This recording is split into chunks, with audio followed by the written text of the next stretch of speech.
Good morning, good afternoon, good evening, good night. Welcome in to episode 100 of the Second One podcast. Speaking to you is myself, Shiz.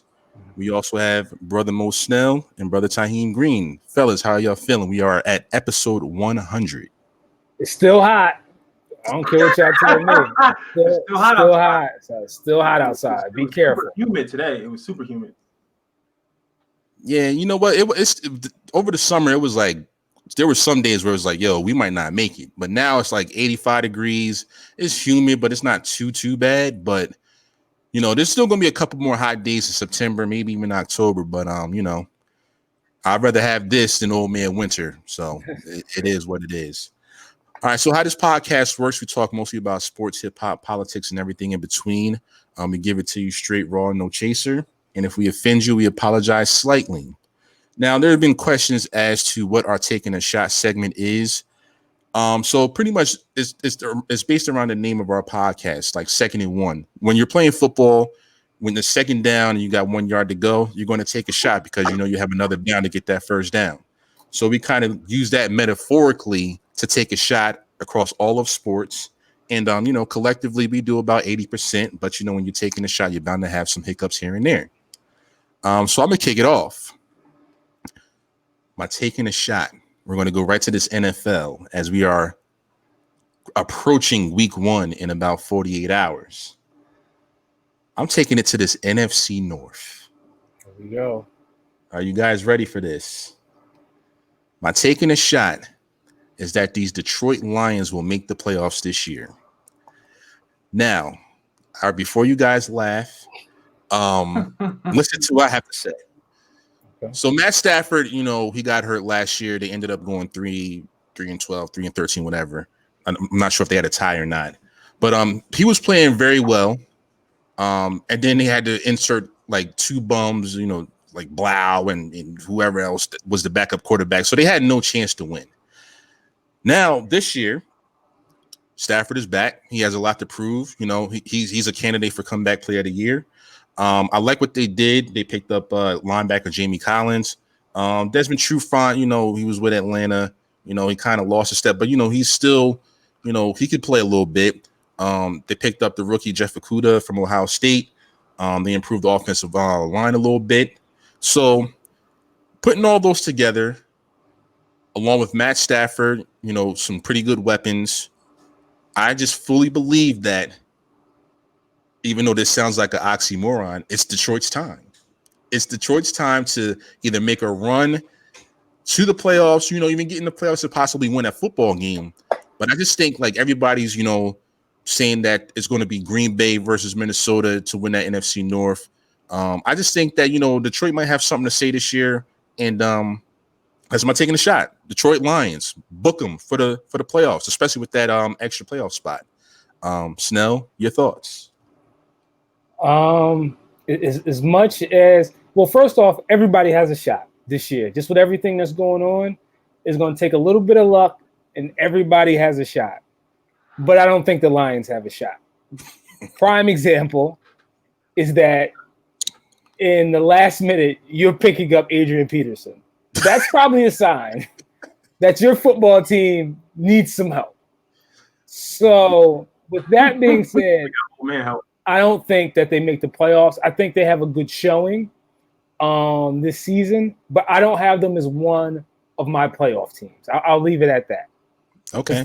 T.O.'s a dear friend of mine, so I won't go in on why the Lions won't make the playoffs. Yeah. But. All right, Taheem, what are your thoughts on that, sir?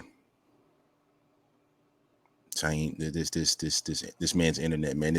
He got all the military check-ins and all this thing, and this man's internet's just acting up. Listen, man. Taheem, yes. What are your thoughts on the Detroit Lions making the playoffs, sir? No. I mean, because at first I was going along with what you were saying, because you're right. They were doing good until Stafford went out. But at the last minute, if you go out and get Adrian Peterson, something's going on. Like I said, if you go out to get that old man help, then you got bigger issues, bigger problems. They did go out and get some good free agents. I think they might have had to let Slay go because he might have wanted too much money. They didn't have that money, so just backfilled him with the rookie. But if they could have kept it too, that'd have been really, really good. But on the other hand, you do have a Minnesota team who I don't think is going to be as good as they were last year, and I don't think Green Bay is going to be as good as they were. I mean, it could happen, but all right, moving on. Snell, what is your taking a shot? So my taking a shot, we'll stay in the NFL, and you know I'm going to go to the NFC East. Oh yeah. And I'm going to one particular team in Texas, the Dallas Cowboys.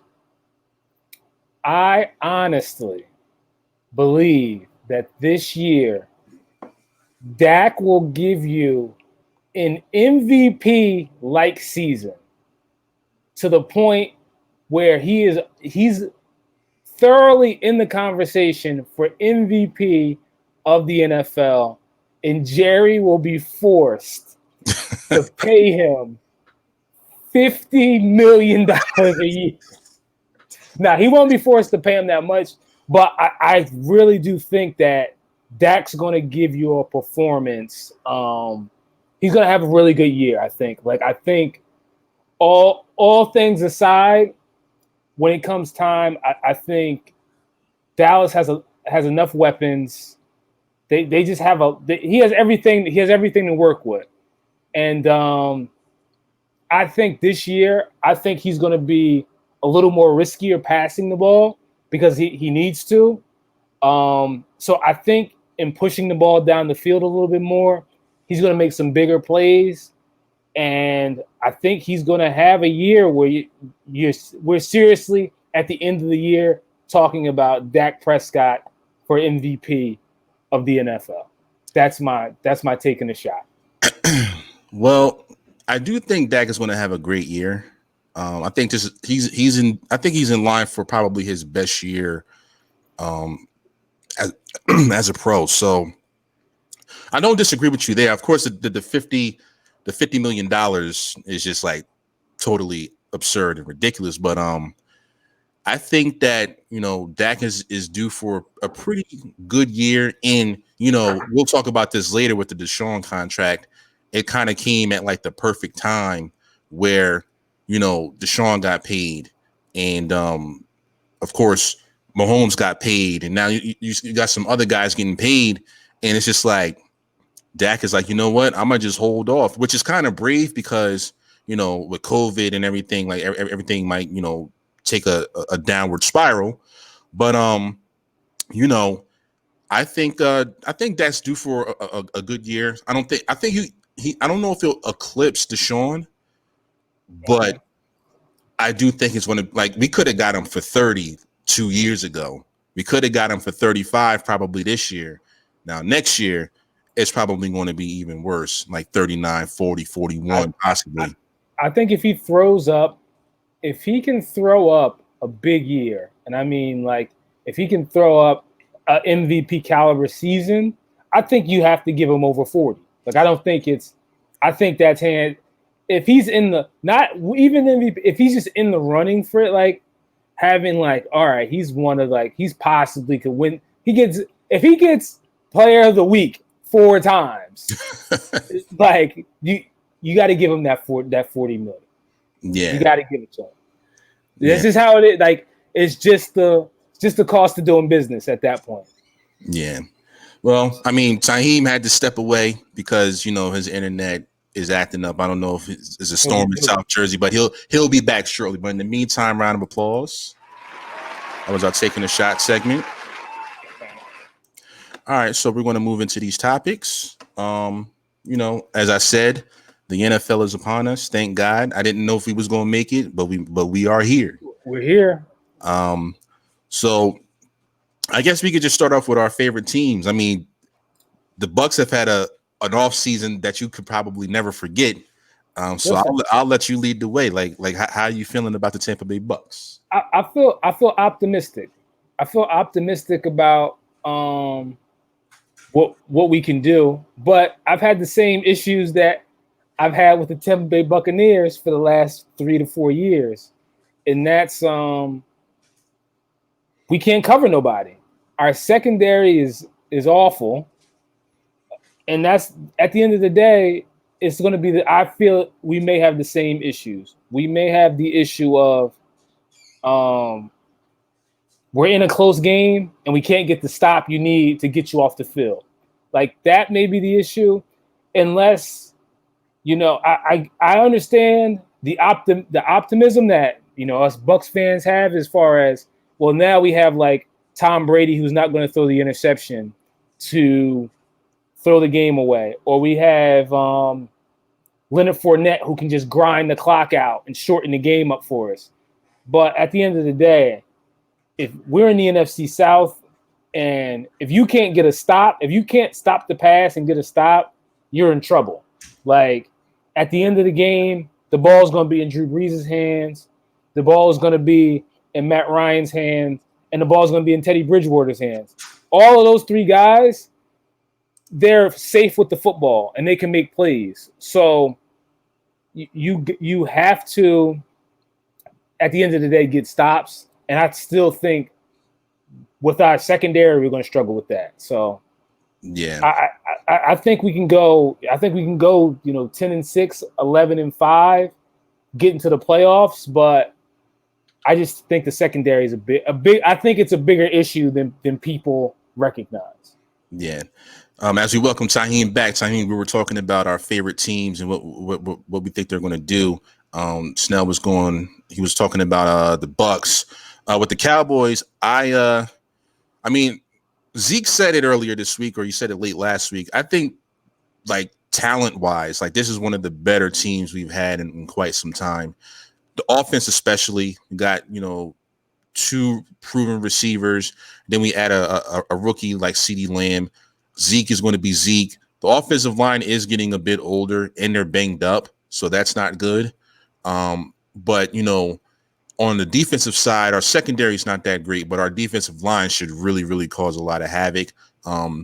Everything I've read, from like the camps and stuff is that Aldon Smith, he doesn't look like the 2014 version of himself, but they said he still has a lot left in the tank. We also added Everson Griffin.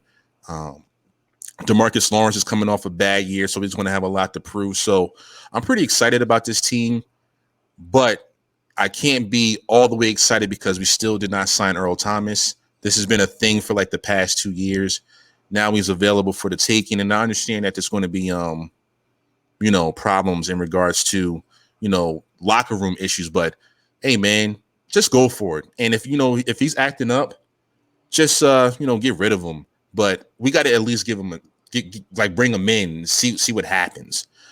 So besides the safety position, everywhere else I feel pretty confident about. Offensive line is banged up, but they'll get healthy as the year goes by. So yeah, I think we're in line for 10, maybe 11 win season. I'm pretty optimistic. That's a lot of wins. We lost 5 games within 1 score last year. That can't happen again. So I'm going to say 10 to 11 wins for the Dallas Cowboys. Taheem, what are your 49ers going to do? I don't think they're going to be as good as they were last year. Last year, I think they kind of came out of the woodworks and they surprised a lot of teams. I think the defense is going to be maybe a half step slower, but we had a really, really good defense anyway. They did draft Kinlaw in the beginning with their first pick, which I think was a really good pick. Offensive wise, it wasn't like Jimmy G was going out there winning games. I feel like he really only did that in that Saints game. So, I mean, he proves he can do it once in a while, but the NFC West is still strong. Like that's still a tough division to get into the playoffs in. And all of our wide receivers seem to be hurt. We have a lot of backups that'll be pretty good, but we still got to get them out there and get that experience. And I don't think that running game is going to be as good as it was last year because people know it's coming. People kind of know the 49ers rely on that so they can game plan against it a lot better than they did last year. Oh, and the secondary I still think is horrible, but yeah, interesting. So we talked about our teams. What do you think about some of these locals? What do you think the JETE Jets is going to do this year?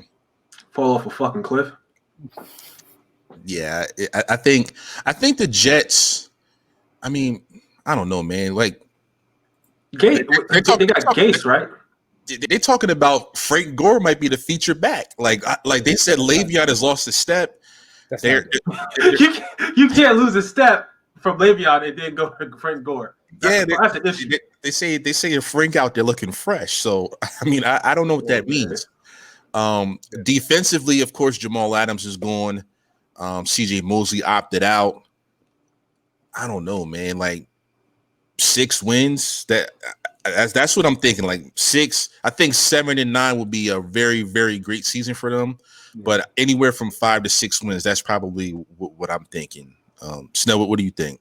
Yeah, I was going to say. I was saying that the Jets are going to shock a lot of people and get 6 wins because really everybody's probably expecting them to get about 3 or 4, and I think they get around 6 wins.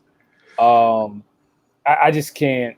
That defense, like, to trade Jamal Adams is, to me, a sign that, yeah, we ain't got no shot. So let's start moving. Let's start moving our. And what did they even get for Jamal? I think 2 firsts. Yeah, they got a haul for. They got a haul. Okay. Yeah, they got a lot for him, but draft picks don't help you through this year. Exactly. Yeah. Like, you still got to go through these rough times. You still got to go out there and get your ass kicked for 16 games. Exactly. So that's pretty much what I think you're gonna see is just a okay offense with a defense that can't stop anybody, and that's usually gets you about 3 to 6 wins. Yeah, it's going to be a long year for the locals, I think. Moving on to the Giants.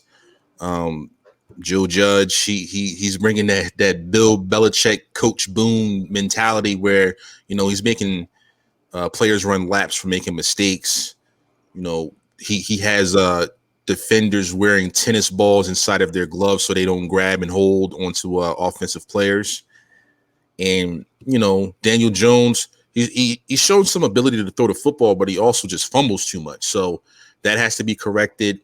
Saquon, very talented back, but he's a little, I mean, no disrespect, he's a little soft. He doesn't like to run between the tackles. He likes to bounce it to the outside, and he doesn't understand that this is not Penn State anymore. Receiver-wise, Golden Tate, another year older. Sterling Shepard, always hurt. Evan Ingram, always hurt. Defensively, they did add Logan Ryan, which is a good thing.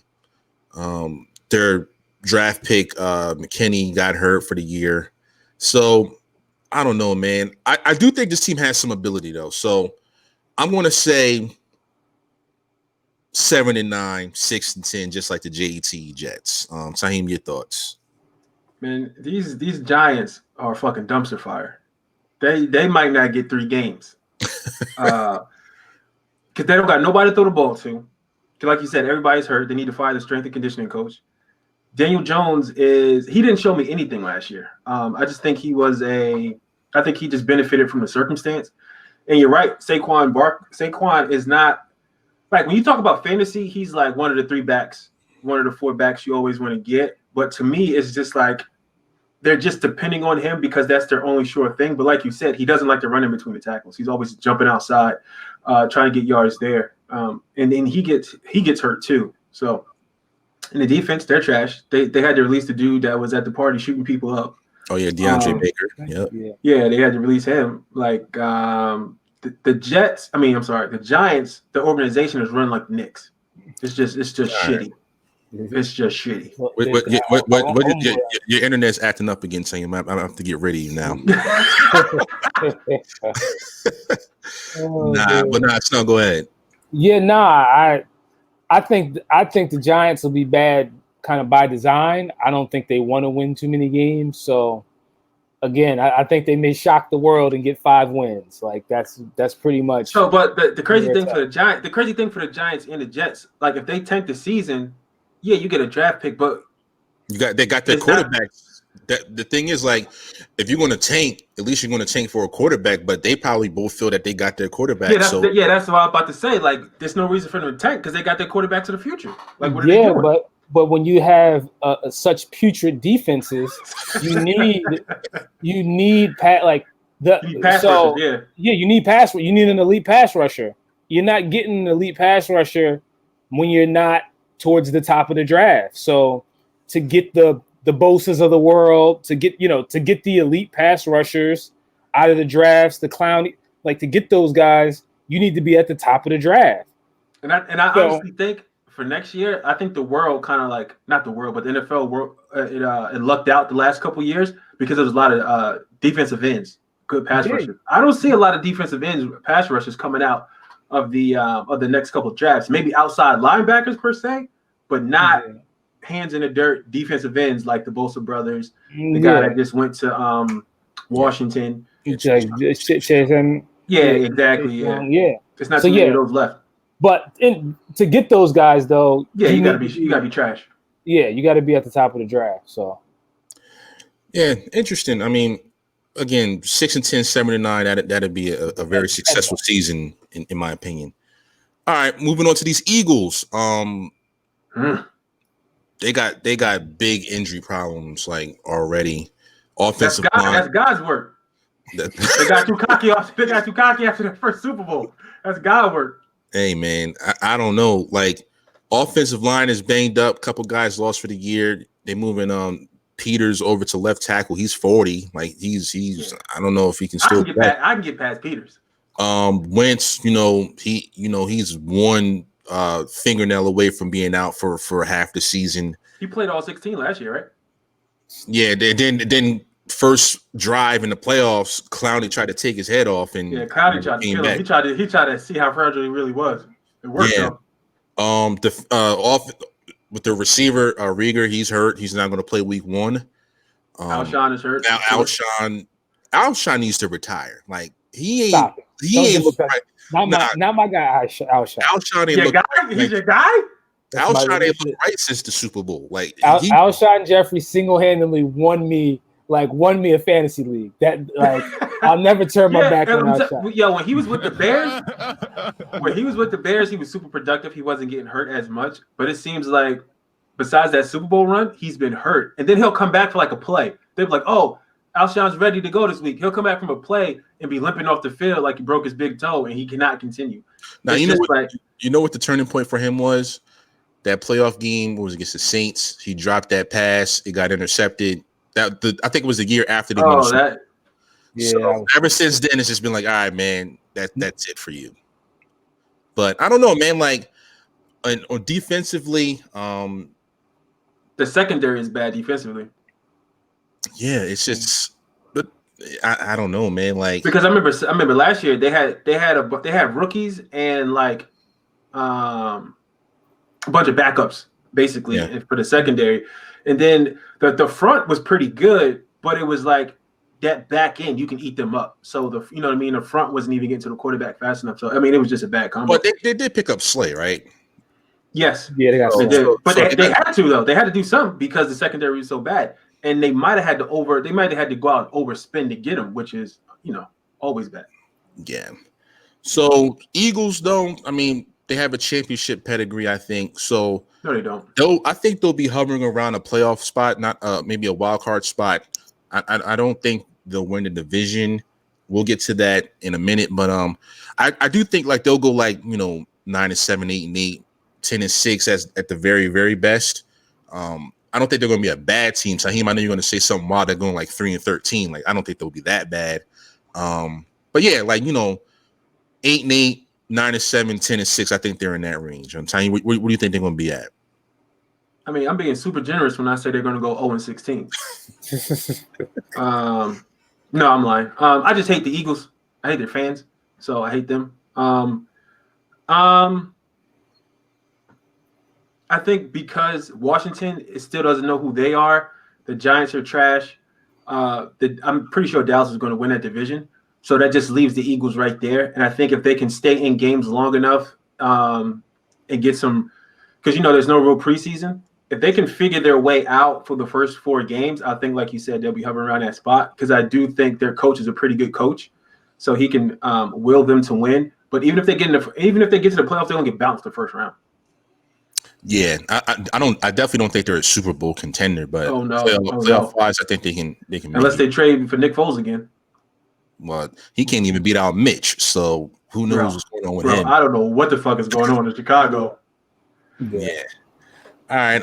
So what do you think their record's going to be? Oh, I think they're lining up for 9-7 football. That's exactly where I got. That's 8-8, not like 9-7. Like you said, the injuries, they're just too have too many injuries. They're too frail. Too fragile.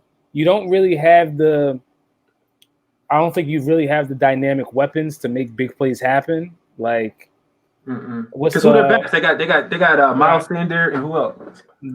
Yeah, I don't know. Austin Scott. Is he? Yeah, still? They do two backs, right? Then like you're relying passing wise, we're going to roll out with Zach Ertz and Deshaun Jackson.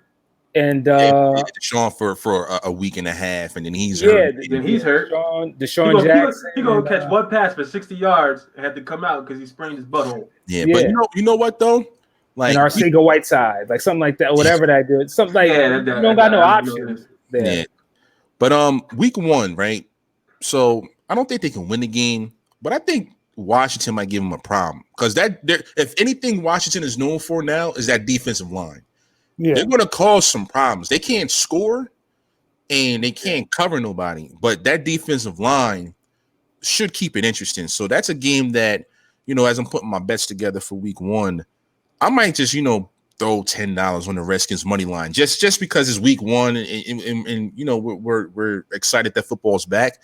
But I really do think that the Redskins defensive line against that banged up Eagles offensive line will keep that game close. So it's just something to watch.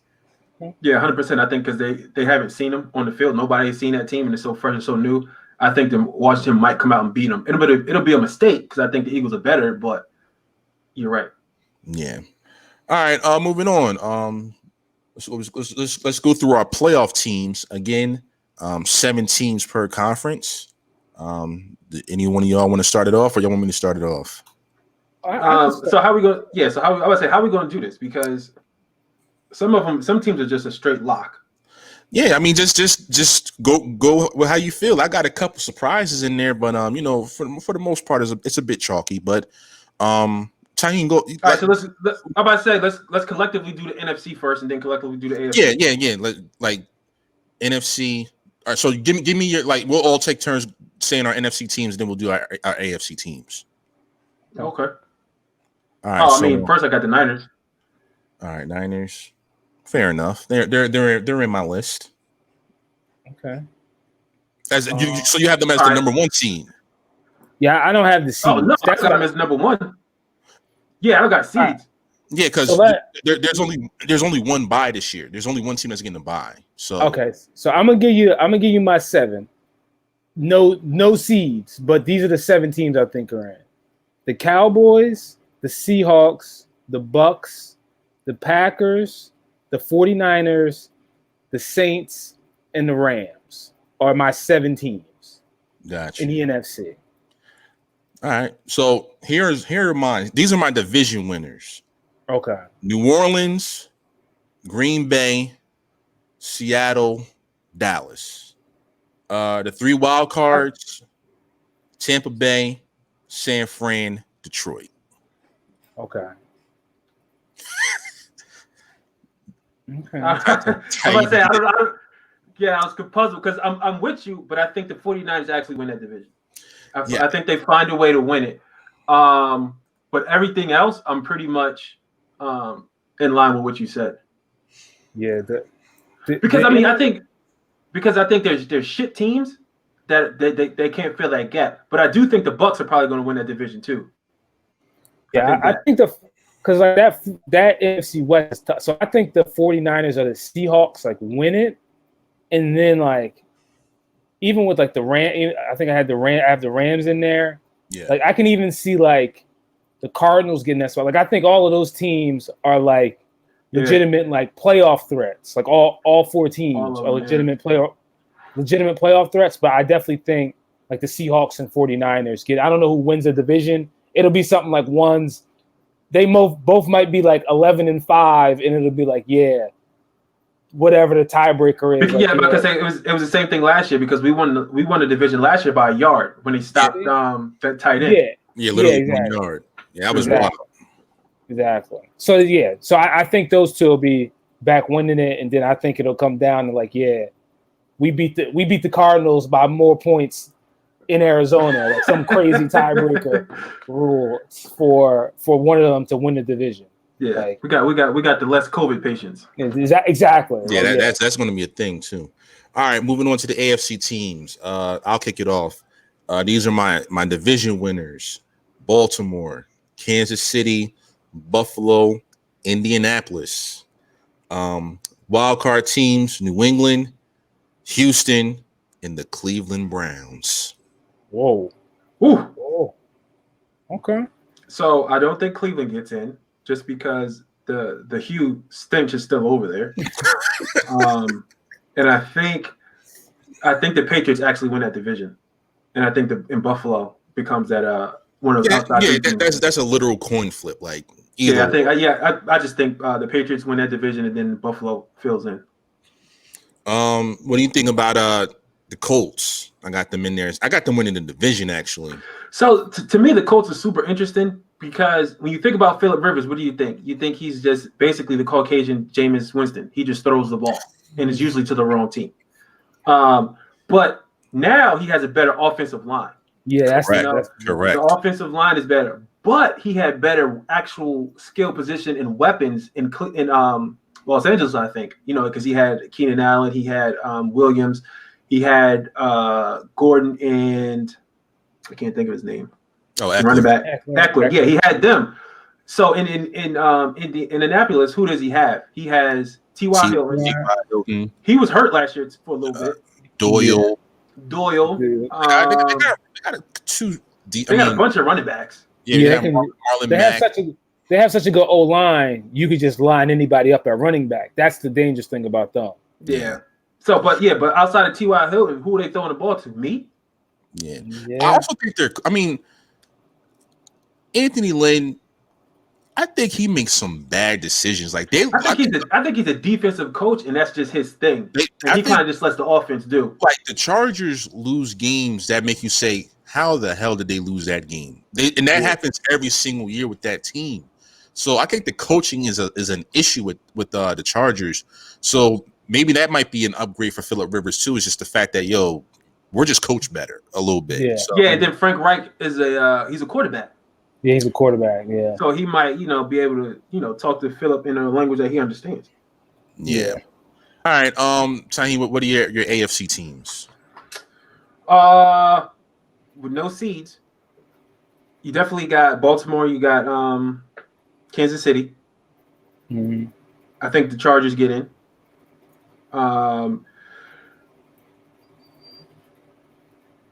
Patriots, Bills. What's that? 5? Yeah, I don't think you did NFC North, or you said Baltimore. So Baltimore. Yeah. So I think 2 more. You said Browns, and to be honest, yeah, I said Browns and Houston. Yeah, I definitely think Houston gets in. I think Houston gets in, but Bill O'Brien still needs to lose his job. Yeah. So being 100%, and not being like funny or anything, on paper the Browns are set up kind of just like not New England, Minnesota was, and they actually have their offensive coordinator is Stefanski. And Stefanski is a run first guy, and they got Chubb, and then they just gave Kareem Hunt an extension. Yeah. I think they get in if they continuously run the ball and do a lot of short passes with Baker, and then maybe take a couple pop shots down the field, and not try to play that offense that Freddie Kitchens wanted them to do last year, which was throw the ball first. So I think they do get in. Yeah. The Browns. Yeah, I think Fred being gone, that's an automatic improvement. Like he was just he just. I don't think he knew what he was doing. I think Stefanski has enough know-how, and I think he can bring that offense that he ran last year right over to the Browns, and I think it translates, it correlates with those guys that he has, because I think they went out and overpaid for Hooper, but they got a good tight end. So yeah, and real quick, one thing about the Browns, the fact that they did give Kareem Hunt that extension, I wonder what that means for like Nick Chubb And this I was year. pissed because in my fantasy league, I drafted Nick Chubb. I drafted him like in the second round, thinking he was going to take all the plays. But to give Kareem Hunt the extension, I feel like now he's going to be the third down back and get more playing time, which is going to cut into Chubb's playing time. But they might feel that before the kicking incident, like Kareem Hunt was on track to be like one of the better backs in the league. Oh yeah, 100%. I mean, he was because at the time, because I think in that his first game, he fumbled the ball like his first 2 carries, but then he ended up with like 200 rushing yards and like 2 touchdowns. Yeah, he went crazy. Yeah, he went crazy. Like he was a beast. I mean, he is a beast, but yeah, that's definitely something to keep an eye on. I haven't drafted Chubb in any of my drafts, and I don't plan on doing it. So, all right, Snell, what are your AFC teams? So my AFC teams, I'm gonna go Chiefs, Patriots, Ravens, Titans, Bills. Then it gets tight because I'm going Cleveland, and then I'm going with the Texans. Okay, those would be my 7. I honestly think I don't think Phillip Rivers makes that Colts team any better. I think I feel like Phillip Rivers, instead of running the ball, is going to be checking out of those runs and throwing interceptions. Like that's honestly how I feel. Like, you know what I mean? Like I feel like you might be better off. Like I feel like your season will end up better, or like a Teddy Bridgewater, just like, yo, I'm not trying to win the game, but let's just run the ball. Short play is like, I feel like Phillip Rivers, he's going to drop back and get that time and be like, oh, I can still throw it. Yeah, he's going to be like, yo, I ain't never been back here this long. Yeah, right. Exactly. And just throw some picks that cost you the game. So I don't think that helps that team any. So I actually don't think I think the Colts like kind of just miss out just a little bit. And I think the Texans get that spot. So, and with the Browns, I just think all the they know what they got. Like all of the expectations of like, hey, we're gonna come out here and we're just gonna throw the ball around. Like I think they got that out of their system. Like that doesn't work. Like we know that doesn't work. That doesn't work.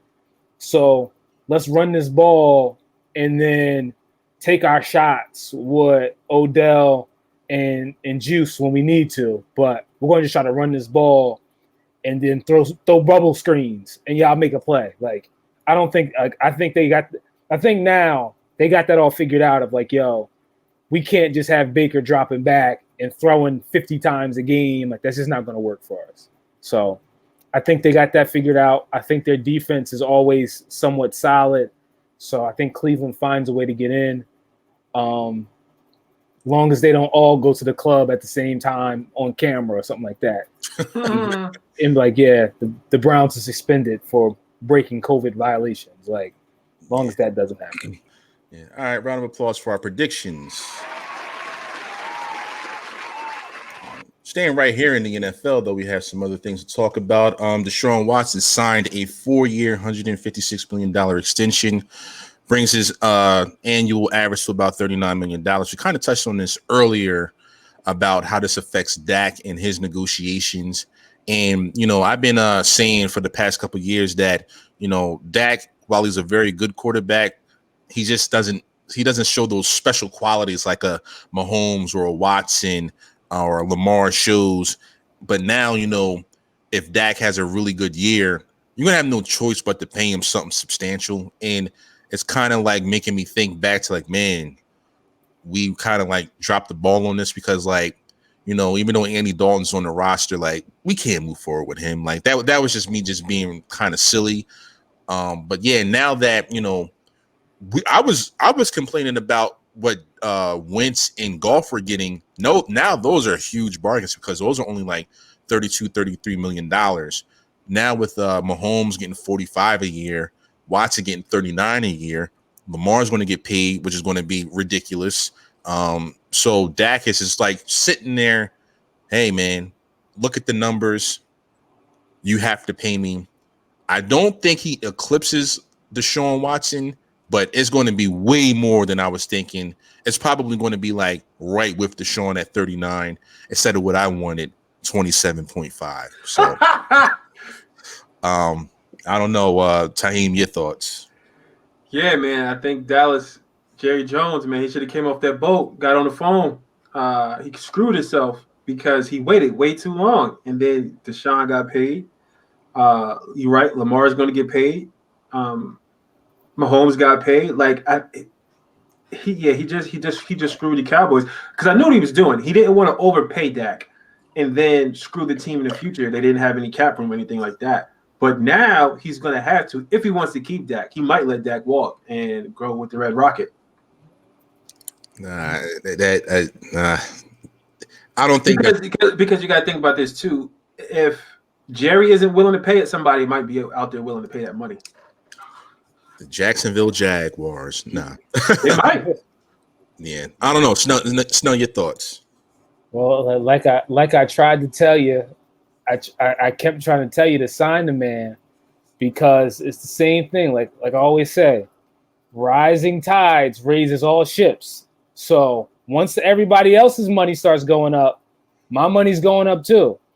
And that's what you're going to face now is that,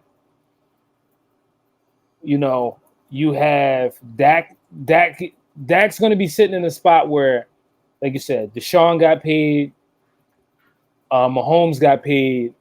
And if he can put together a season that's, you know, a strong season, it's going to be, hey, I deserve to be paid in that same bracket. So now you've let it go from, all right, we need to pay you as much as Carson Wentz around that $30 million range to, oh no, you need to pay me with this new class of guys. Yeah. And that's a whole different, that's like a $10 million gap now at this point.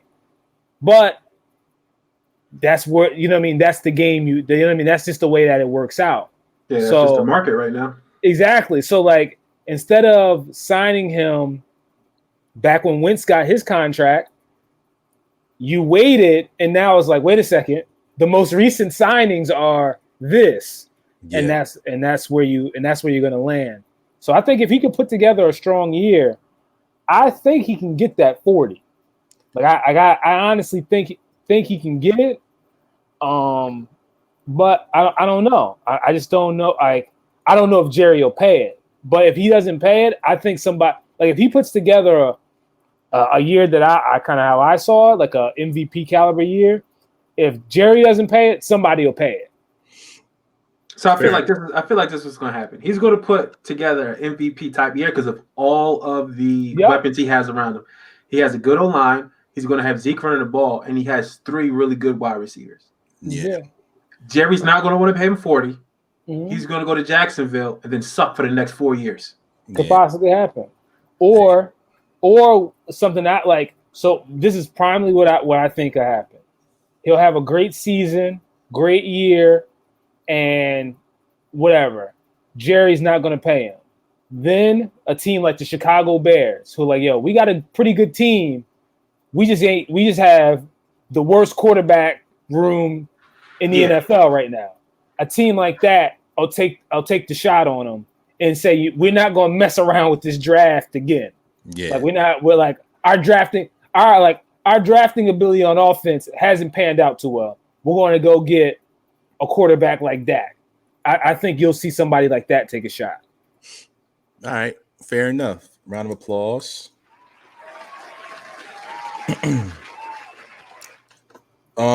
I said round of applause because of the on the field stuff, but we have some off the field stuff to get to. Odell always finds his way to make the news for something that is not football related. So, ladies and gentlemen, I don't even know who these women are. Like these are some, like, you talk about just literal groupies are out there just telling all of these stories, which I know there has to be NDAs. Something's like these stories should not be getting out to the public, especially on a podcast. So Oh, we're not the first people that's breaking this. No. Of course not. Oh, I'm about to say like, how No, we just this was worldwide news like all day. This has been a running. It's been jokes running since about 7 a.m. Yeah, like I got up on Twitter and I just saw Odell trend. I was like, all right, what did he do? Did he say something? Did he opt out? I saw it too, but I thought it was for like social justice, so I didn't go into it. Yeah, I was like, all right, did he opt out? And then I see the clip. He opted out, all right. I was like, oh no, so.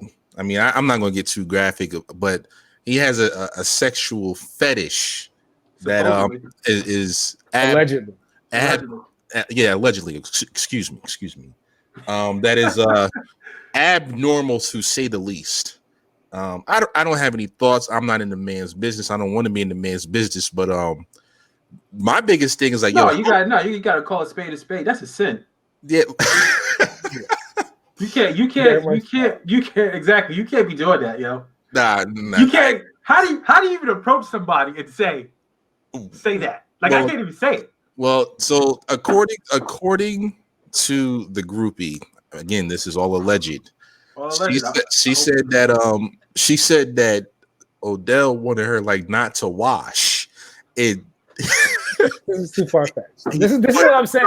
Yeah, this is too wild. This is like nah. Hold on, we here now. We here. Let's talk. Yeah, we're here. Okay. So we here now.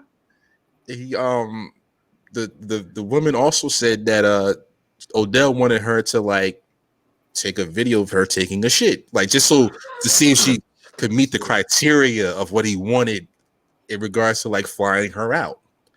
So she went through a resume process. Yeah, she did a virtual resume process. I guess Odell liked what he saw, and I guess the I don't even know what to say. Is this a transaction or is it an action or the process? It went through, and she's on a podcast selling all this information. And this is the same podcast that said Trey Songz is out here like pissing on women. So it's just like it's wild. Like I don't know, man. But the fact that they have a podcast telling all of this insider information has to be illegal. Do you guys have any thoughts on this? That's a sin, man. You gotta go to jail for that. Listen, I'm not in the man's business. I'm speechless. Yeah, I'm not in the man's business. But I'm strongly confident that this is a lie. Just off of everything that needs to happen, and it's too many pieces in this process. It's too much wild stuff. It's too much wild stuff. But again, what the fuck is this all about? Exactly. Yeah. But then again, the only reason why this is slightly believable is because of who Odell is. The same way we used to talk about Dwight Howard. Oh no. I'm not sure what happened with Dwight. Not sure what happened with Dwight Howard. What you mean? Sure? You know what happened. He had a man in his room. But the only reason why I believe it is because Dwight Howard's a little that might have could happen. So Odell didn't do himself any favors with whatever he does during his free time. That's the only thing that makes this story believable. If you told me this was if she would have said this is Frank Gore, I'm like you're lying. I'm like you're lying. Yeah, I'm definitely wow. Exactly. Just off the Frank Gore's character, you're lying. But Odell's character, 82 years old, rushing the football. He's not getting nobody to shit on him. Exactly. But because of Odell's character, this story can grow legs and run. And run away. Yeah. Exactly. But no, I just think it's too far fetched. I think Odell has access to too many women to be trying to do internet shit searches with different chicks to fly them out when he could just get one one randomly in the city that he's in now and tell him to drive over and not spend any money. But he still has to see if she meets the criteria though. But still, he saves on a plane ticket. That's true. But how does that Craigslist ad go out though? I don't know. You're looking for a shitter? That's what I'm saying. I don't know. But anyway, I think it's false. I think it's false. I hope so. I hope But so. just, but I just think this think, one is about to make $100,000 in probably. the next couple of days. So I think the story's false. But it's funny, like if you're one of Odell's teammates and you're just at your locker or whatever, getting ready for practice, and Odell walks in and you look at him, you got to start laughing. Yeah, You got to like, bust out laughing. Like, Yeah. wow, yo. Yeah, this week is going to be hell until like kickoff, like on Sunday. And then can you imagine? Like, it's people going to be like, corners talk. Corners talk mad trash. Like I've I've talking been mad shitting trash on you about all this. day. I've been shitting on you all your life, boy. I've been shitting on you all day, like Yeah. And then so it's like, and Odell is super emotional. So very much he's so. easily riled up, and you can take him right out of his game. You know what I'm saying? So those corners are going to be using that, man. Yeah. All right, I'm not even going to round of applause that. We just going to move on because that's some. We just got to pray for the man. Just pray for the man. All right, so moving on to the NBA. The playoffs, second round. Been some interesting games. I think the most interesting thing to me has been the Clippers Nuggets series. I mean, no, you know what? The most interesting, of course, is the Heat being up 3-1 on the Bucks, and we'll have the final results. To me, that's not so surprising because the Heat play great defense. Yeah, but outside of Giannis, who do the Bucks have? They got Big Chris. Stop. Yeah. But no, as of right now, third quarter, Heat are up 57-56. So by the time this is done recording, it'll either be going to game 6 or it'll be over. But I think the Denver Nuggets Clippers series has been interesting to me. I know the Clippers are up 2-1, but it just seems like the Clippers are playing a step slower than what they should be playing. Like you have Kawhi and PG that's supposed to be these great wing defenders along with Patrick Beverly, but you have they just seem like they're either disorganized or disinterested or something. But they did prove their greatness to me in game 3 where, they played, a B- scheme and was still able to win. So they definitely have championship DNA. They just seem like they're not motivated. I guess they won't be motivated until they get to the Lakers if it happens. But the Heat, that series, this Clippers and Nuggets series has been very interesting. I am a bit surprised that Boston has been kicking Toronto's ass. They were able to come back and tie it up, but Boston in game, that lucky miracle pass and shot kind of saved them from getting swept. In my opinion, I think because the momentum would have carried over and they would just they were on their way to getting swept. So that series has been very interesting. But I still think the Clippers are going to make it to the finals. My prediction was Clippers Celtics, still looking okay, but the Rockets, depending on what happens tonight, could be a threat, and we'll see what Denver does, man. Like if they respond and win game 4, like then you just never know. But those are my overall thoughts on the NBA. Snell, what are your thoughts so far? Yeah, I'm shocked that like the Heat. They've been making it look easy how they've been beating the Bucks. That's like not that they're beating them. To me, they've been making it like, this is just another day. Like this is another day in the office. Like just beating up on the Bucks. So the ease in which they beat the Bucks, it shocked me. The Nuggets, I'm not shocked that they're in this series. At the end, I think it'll be like this. I think it'll go back and forth, but I think it's like you said, like even when the Clippers play like their B game, I think they're just a better team, and I think they'll end up winning out. I'm interested to see more of this Houston Lakers series because I don't know. I like how James Harden went off that first game. My biggest fear with like James Harden is he can't play on the road. I think he's just fragile, and I think if people start booing, and he'll just fall apart. But there's really no crowd. So this James Harden can sustain that just enough. Like, and this is the second round. So it's like he may still have enough legs to get them through this series. And if Russell Westbrook just gets semi-conscious from 3-point range, they can easily win a couple games. And so I think Houston can steal that series. Like that's the only thing that I can see. But outside of that, it's just been good. It's been good to watch. I think Boston. I kind of thought Boston would kind of beat Toronto just because of they're younger and everything they got going for them, and but at the same time, Boston's also still a fragile team. Like that, losing Game 3 is what made them lose Game 4. But now they seem like they've got it back together and they won Game 5, so I think they'll be all right. But if a loss like that, like I said earlier, if they get down, like if somebody were to beat them Game 1, I think it's over. I think they'll just fold. And I think we almost saw that happen when it's like, all right, they lost Game 3 on a miracle. In Game 4, they were just like out of it. And it took like an extra couple of days for them to wake up. But versus a talented team, I don't think they would be able to do it. Yeah, if it does happen, a Celtics versus Heat series would be really interesting because I do think the Celtics have more talent, but the Heat, the mentality is just way different. So that would be a great series to watch. Saheem, what are your thoughts on the NBA? Like, what you saw? It's been exciting. It's been a lot of I would say like underdog teams that are really playing, but I don't know if this is because they're underdog teams or like you were saying, a lot of these other teams are just not getting it together. Because I think the Lakers should be kicking the Rockets' ass. But I think Davis he wants to play on the outside too much. Like he won't go down there and bang like he should. Because who do they got down there? Covington. The Rockets. Who's playing center for them? I forgot.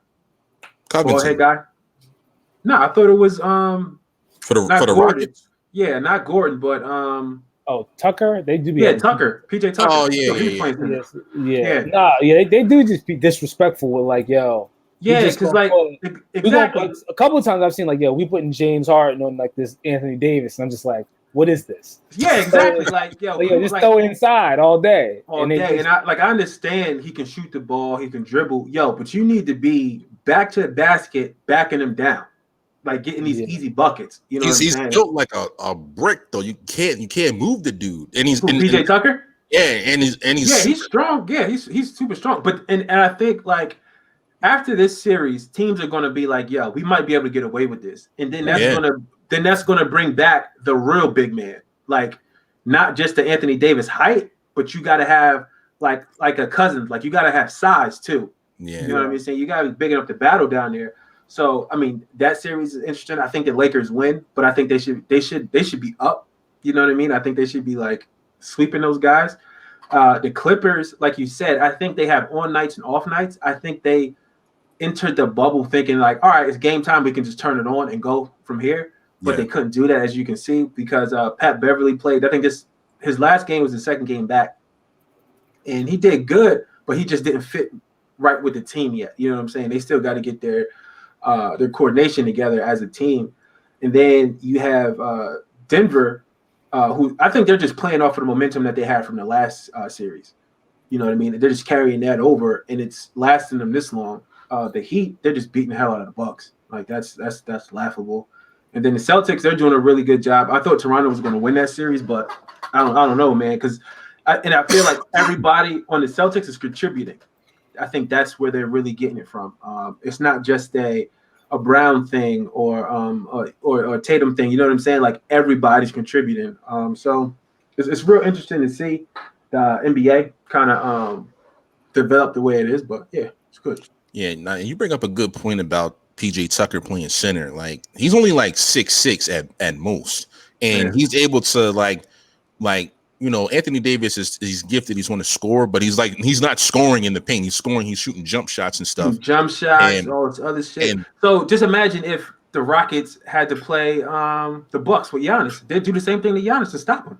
Yeah, and the true center is even like Boogie Cousins. Like he likes to shoot from the outside too. Like we need like a David Robinson or like a Pat Ewing or a Shaq. Like we need that era, even like an Alonzo Mourning. Like we need that era of center to come back. Like yo, I think you're gonna catch this elbow right to your forehead because you're 6'5" and I'm 7'1". Like we need that era of center coming back. I think they've gotten away from that also because how do they officiate games now? Like I think they'll call a lot more offensive fouls on guys that are turning around with their elbows that are like they're face level with you. Even though that's because they're taller than you, they'll call a foul on an offensive guy all day. I think for that now. And so, I think the guys are just smaller. Like you don't see like a Pat Ewing size center anymore. Yeah, I don't think because I think guys they don't aspire to be that. They're changing their body shapes. You know what I'm saying? They're not getting big. Like these guys now, they're super lean. Like and rightfully so, they're doing it for longevity. Because LeBron was bigger when he came into the league, but if he stayed that size, he wouldn't have been able to continue till he's 17th year or some shit like that. Yes. I think how guys have to like the pace of the game is. I just don't think you can stay that size and make it through an NBA season at that size. Like I don't think it's sustainable. Yeah, because I mean, look at Melo. Melo was smaller too. Melo's not as big as he used to be. And then you look at Zion, who gets hurt every third game because he is so big and he's jumping around and running up and down court. Like that it's just not feasible in today's game. Yeah. So moving on, with Greek Freak, he's out. Do you think do you think he forces his way out of Milwaukee next year, or do you think he waits to free agency, or do you think because he has another year, right? He has one more year. Yeah. I don't think he's going to force his way out. I don't think he's that type of guy. Yeah, I don't think he's coming from wherever he was at in Greece. So like being in America is more than enough. I don't think he needs to get to like I don't think he needs to get to like a major market. Like it doesn't. It's almost like Dame. Not even Dame. It's almost like Yao Ming, like being in Houston. He like a majority of his fan base is in China.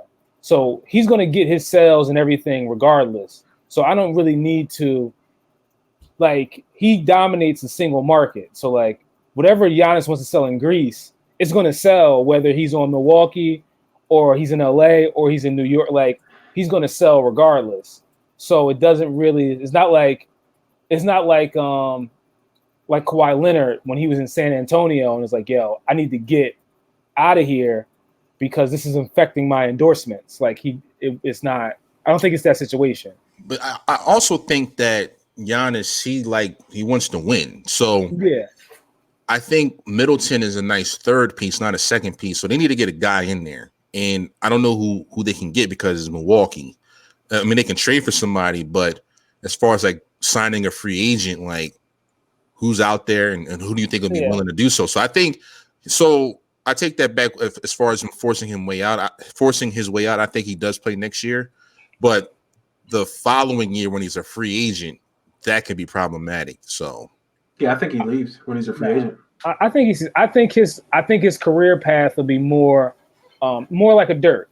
Of, they have a team, they're kind of good, then they have to like let people go and kind of rebuild it like around him. So I think that's kind of, but he always stays on the same team, but they do go through that time of like, all right, we're not that good. We just have him, and they rebuild it around him. So that's how I see his career path going. Yeah, definitely going to be interesting coming up next year. It's going to be Giannis watch, especially if they get bounced out this year early, and then they get bounced again next year. So then it'll really be Giannis watch. Moving on to the Brooklyn Nets, they made a crazy hire at head coach. Didn't see this coming at all. Steve Nash, given a 4-year deal, I believe. This feels like Jason Kidd all over again to me. They're going to be good, but just because like they have great talent, like that's not going to be the issue. The issue, in my opinion, is that when you want to get over that hump, you're going to need like elite coaching. So to have a guy come in, no head coaching experience to coach this level of team, I just think is a mistake. And they're going to pay for it because like they gave him a 4-year deal. So you're going to be in it for at least 2 years. And in 2 years, like Durant is a little older. Hopefully he stays intact. Kyrie, who knows where his brain is going to be at. It's a really, really risky hire, but high risk, high reward. But in my opinion, I think it's a bad hire. Saheem, your thoughts? It came out of left field. Like you said, he has no coaching experience. So when he does get to the playoffs and he faces those teams that are a little bit more complex, and you need the wins. It's not like, you know, you can drop this game because you'll get them in 3 more weeks. I think it's going to be a little bit more difficult for him. But yeah, it came out of left field. And then Stephen A was kind of saying like he's making it a racial thing. Yeah, I don't think it was at all. No. I don't think it was a racial thing at all. I think he was reaching on that.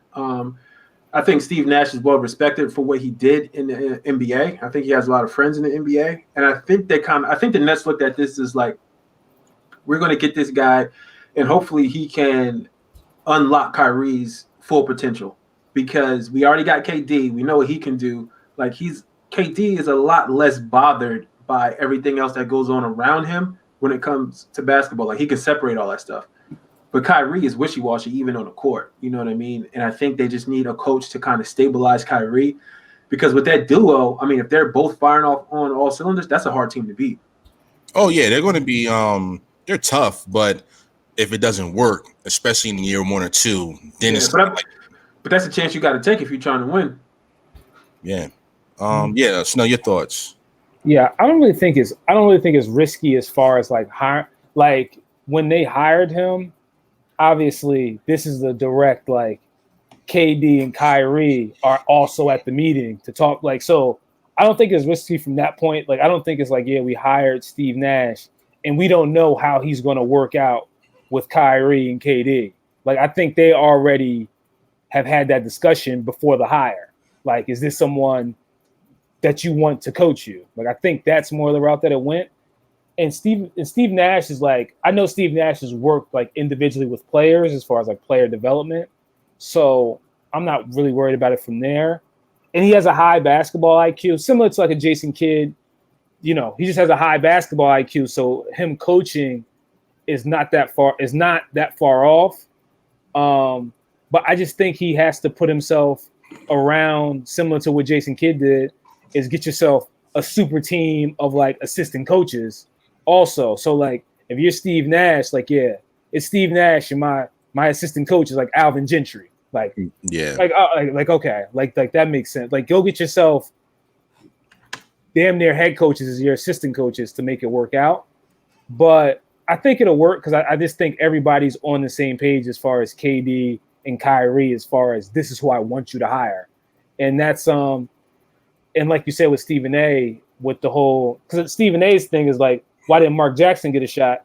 Honestly, I think if you ask like Kyrie or KD, do they want Mark Jackson as their coach? They'll be like, no, like we don't want him to coach us.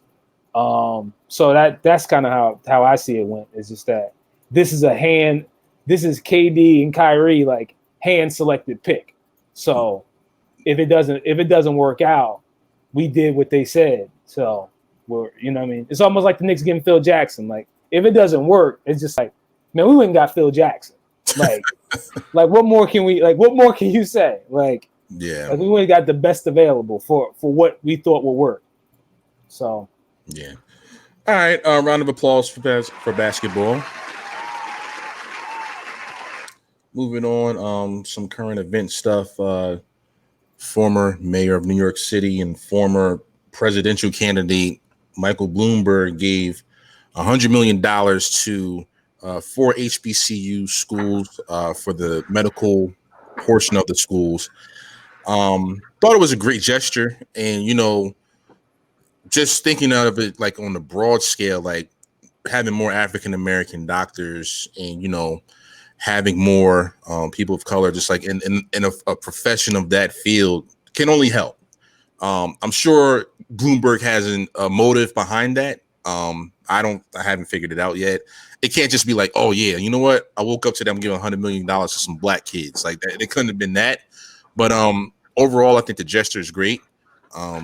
We need more stuff like that, you know, kind of even the playing field a little bit, because I believe they were saying that medical students have like $100,000 in debt, which is like crazy. So you know, helping up those students is only a positive, and I think it's a great gesture, and hopefully we see more of that, not just for HBCUs, but you know, just schools all around, man. Just, you know, education is very important, and you know, the more education you have, the more opportunity you can use if you apply yourself. So thought it was great. Snell, your thoughts? Yeah, man. I don't know. He may owe $1 billion at this point. Like I don't know why he did this or what he did it for. It's good at this rate. We need more doctors all the way around. So if you got the money to give, go ahead and give it. More power to you. Yeah, Tying, your thoughts on that? I mean, he might be setting up for his presidential run after this term. That too. You know what I mean? He could be trying to get the black vote.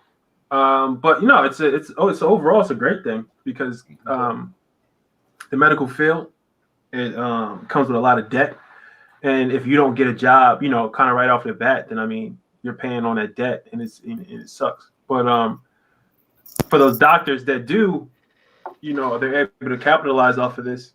In that free time, I just hope they become really, really good doctors, so they can sit on boards and councils of these prestigious doctor alumni type organizations and things like that. Then maybe even to get into public service, stuff like that, because they don't have to worry about the college debt. They were able to jump into their career paths a lot faster and a lot sooner and a lot harder because they didn't have to worry about the college debt. But I hope they look at this as not like a free ride type of thing, but an opportunity to be even better because now they have the free time, more of the free time to do it. So, yeah. All right, round of applause to Mike Bloomberg. Is there anything else left to discuss? Of course, football is back at least for 1 week. We have the NBA going, which is amazing. Like this, in regards to sports, we haven't really had this ever in life. So enjoy it. College football has started slightly. ACC and Big 12 start this weekend, and then SEC is in a couple weeks, so that'd be good. Yeah, episode 100, man. Another round of applause for that. Another round of applause. 100 episodes. 100, man. 100 episodes done. Down. It's a lot of talking, man. I was the math on that is just like, damn. Talking for days. Nah, it's good, man. Tell Joe Button we coming for his check because he ain't want it. Dang. Right. I don't know. He got it looked like he might have some legal issues to get. Yeah. I saw something today. Like, man. He's beating women. You can't be doing that, man. Yeah, that's unmoral. That's the I think that's probably why Spotify stayed away from him. Like trying to give him all that money. Exactly. Yeah, I think he about to find out what it's like when the big wigs come down on you. Like they're gonna just dig up stuff big time. And then I want to see what Rory and Parks do now in Maul because they was on the side, but he about to get canceled. What y'all gonna do now? Exactly. Y'all gonna back him up? I doubt it, but because something like that it was that Tahiri that said like he was abusive, right? Yeah, she said he broke her nose and broke her rib or something like that. Yeah. It's gonna be a big difference when Spotify paid for her lawyers. Like, there was something that came out today about Sin Santana. So she said he dragged her. Exactly. So when they get that big shot legal counsel, it's a different story. Like they ain't got no public defenders this time. Like they gonna have. So it's gonna be a rap for Joe. He should have stuck to rapping, man. Yeah. He gonna make it out of it though. He'll be all right. He'll find something. I hope these are just allegations and he really didn't do this stuff because, like I said, that's despicable. Yeah. Awful. But all right. Of course, you guys can find us on social media. Look at that shit jump up there. Y'all like that, huh? We feel like Spotify cut us a check, man. We had a bunch of downloads last week. Yeah, info at secondandone.com. Social media, Facebook, Instagram, Twitter. We got video now. We're going to be on YouTube. We can set up a YouTube channel. Yep, so we ready to roll. It's going. This is going up. We got the buzz. We got everything else with the regular podcast audio version. Now we got video. The video. We can do interviews we can talk to presidential candidates. Yeah, we can do whatever. Whatever. Hey man, Why can't we talk to him? let's Nah, get Kamala. man. Let's get Kamala on here. Nah, man. Nah. I The don't security need all clearance ain't that. high enough. Exactly. I Yeah, don't need but that. But nah, it's been great, man. Episode 100. Like, I remember when we started off our first episode, we had one mic and just space. Did we? We had Yeah. one mic.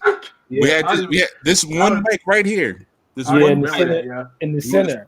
Place it in the center, and everybody just talk. Yo, Nah, then we graduated and got regular mics, and then COVID came, and then we had to go, remote. Yeah. And now we getting back to it, but it's just been all good, man. Any closing thoughts? Any announcements or remarks, or Be safe out here, man. Yeah, man. Stay safe. Mask up. Wash your hands. and gas. What else? Don't let nobody shit on you. I wasn't even gonna bring that back up. Yo, I think if somebody's letting them shit on them, I don't think they're wearing masks outside. Not at all. Not at all. So that right there could be a trigger. So if you ever go out and you had to shop and you like shopping and stuff like that, and you know how them people don't like to wear masks, those people are getting shit on. Possibly. But you know what? Odell's so bad because he might require you to wear a mask, but you can still shit on him. Like he might be like that. Like before we You gotta mask up. Yeah, before we engage in this activity, please put your mask on. Like, who knows, man? Yeah, but I hope this is false, Odell. Yeah. But all right, if there's nothing else, thank you guys for listening. This is the Second and One podcast, and we'll go with you guys next time.